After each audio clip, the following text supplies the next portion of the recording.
The shriek of gulls over the Atlantic was barely fading when Conor Rylilo unfolded the ivory-crested envelope that would explode Truro City's history books. Inside, ink-blue sentences marched across royal stationery, carrying the weight of 1,000 years of throne and scepter into a 3,200-seat stadium still smelling of fresh paint. Officially, the Prince of Wales was on a family holiday. Sandcastles, hide-and-seek in Norfolk dunes, and polite palace spin about private time.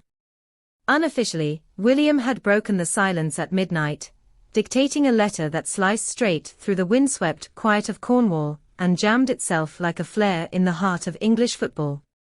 No stage lights, no TV crews, just a private secretary's signature at the bottom of the page.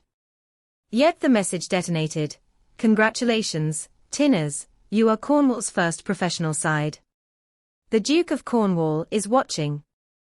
Instantly the temperature in Kernow spiked 5 degrees.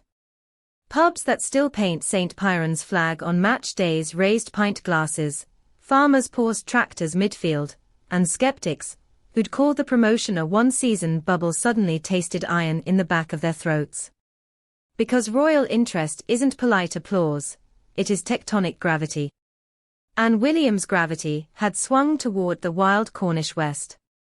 Why does it matter that an heir apparent, mid-holiday, fired off what some dismiss as routine patronage?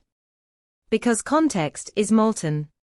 While cameras hunt the Wales family's beach umbrellas, the monarchy grapples with cancer treatments, scandal exorcisms, and constitutional tremors.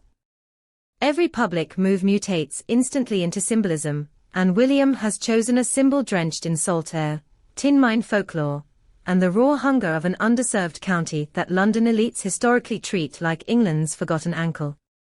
For decades Cornwall was a football ghost zone, no professional badge, no EFL heartbeat, just windswept non-league pitches where devoted locals hauled kit bags through rabbit warren lanes cratered by Atlantic storms.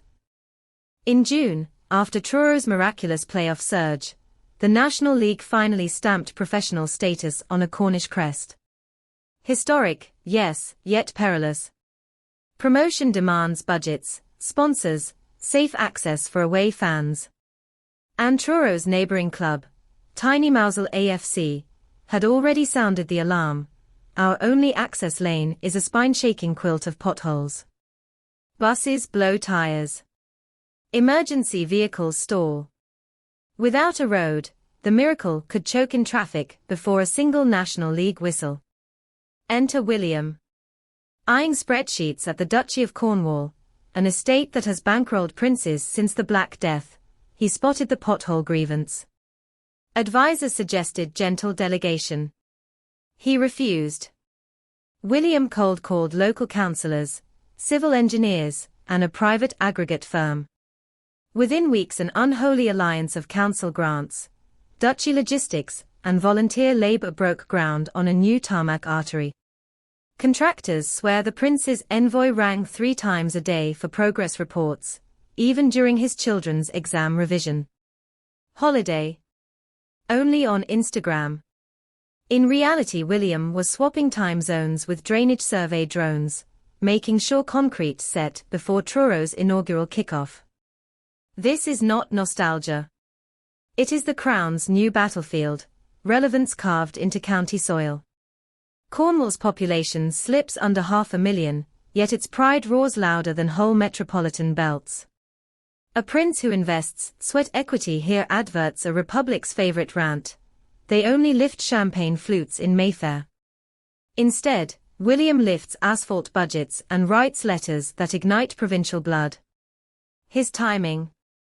Surgical. On the 14th of August, national eyes swivel to VJ Day's 80th commemoration, where William and Catherine will, controversially, be absent. Anti-monarchists sharpen tweets. Beach again, is it? The prince counters with a preemptive strike, proof he is working, plotting, grafting, even when paparazzi chase him across surf foam. The letter to Rylilo leaks deliberately, thrust into public domain less than a week before VJ Day headlines bloom, drowning cynicism in Cornish pride before it metastasizes into wider doubt. Critics call it PR varnish. Yet ask Mousel volunteers, who hammered dusk-lit fence posts into new verges. Ask road crew foreman, whose overtime checks arrived on duchy letterhead. Ask the 7-year-old in Penzance, who now believes a prince cares whether her wheelchair can roll through the turnstile. PR maybe, but PR poured into bitumen and community grants holds weight heavier than any newspaper column. Royal strategists whisper that Truro is William's pilot project in micromonarchy, small surgical interventions seeded far from London to prove the Crown's value in real-world, postcode-specific terms. If the model works, road fixed, crowds swelling, tourism uptick tracked, similar blueprints may land in Cumbria rugby, Lincolnshire netball, Shetland rowing. Each act modest alone, but cumulative, an inoculation program against apathy. Yet drama shadows every ledger. Inside Kensington, another document lies open, draft clauses for the Duke of York Titles Revocation Act. William's aides juggle calendars, road opening in Mousel, letter reading on Truro's pitch, and eventually the parliamentary day, when his uncle's Her Royal Highness is excised. Football and filial execution swirl in the same fortnight. Only a modern king must master that pivot, from televised handshake with grassroots strikers to guillotine quill on disgraced bloodline parchment. For now, Cornwall is the stage. William promised, "I look forward to seeing the new road for myself." Locals speculate he'll land by helicopter on the new training ground, evading notorious Cornish summer bottlenecks, to cut a ribbon stitched from green-black-white tin mine colours. Perhaps Charlotte will tug the cord, echoing her Eurofinal cameo and signalling generational relay. Cameras will zoom on eco-friendly duchy asphalt and the plaque thanking volunteers, then switch to William greeting 12-year-old academy hopefuls, bootlaces muddied and eyes lit by improbable pathways, from cliff-edge villages to professional contracts. That tableau will ripple nationwide. London fans, chafing at billionaire-owned superclubs, will suddenly track Truro fixtures. TV pundits will ask why Cornish teens, once bypassed by scouts, now run analytics-driven drills under floodlights, funded partly by a heir's personal duchy dividend. Westminster will note how William's rural optics contrast with the metropolitan swirl dogging his brother's Netflix deals. But the deepest tremor will course through royal DNA. This is the Duke of Cornwall title-flexing muscle rarely seen since medieval harvest tithes.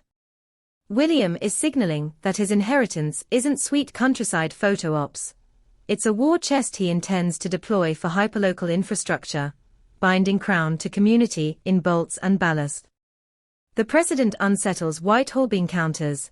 If a prince can redirect estate profits into roads, what else might he fund? Cottage hospitals. Broadband trenches.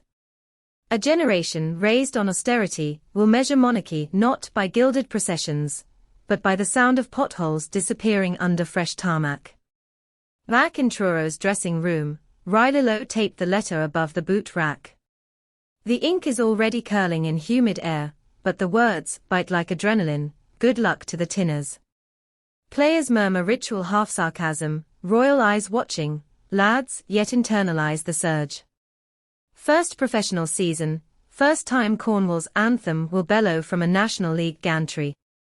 And somewhere between half-time whispers and 90-minute whistle, defenders will realize that a man destined for St. Edward's crown has bet reputational capital on their stamina. Lose and the story wilts, win and the monarchy keeps another postcode beating loyal. August rain lashes Mousel's nearly finished road. Steam rises where new asphalt meets old cliff rock. A lone work lamp flickers above a trench, illuminating wet aggregate like black gold. A site supervisor checks his phone. A new email, Kensington Palace requesting weekly photos until completion. Evidence for William's post-holiday briefing. He smiles, pockets the device and signals the roller driver to start the final pass. Somewhere north, under Norfolk skies, a prince watches coastal clouds shift while his children chase kites. He may appear on break, but his mind charts divisions, fixtures and traffic flow metrics. When critics accuse him of vacation lounging, he will point to the whistle of a new league season kicking off on Cornish turf that would have sunk without his midnight letter. And when the monarchy's value is next interrogated in Commons chambers or Twitter courts, he will drop one deceptively simple exhibit: a road, a team, a county given professional heartbeat, delivered by the Crown. The gulls over the Atlantic still shriek, but now they echo off fresh white lines painted on a lane born of tin, sweat and one airs refusal to stay silent. The real season of football, of William's looming reign, has only just begun.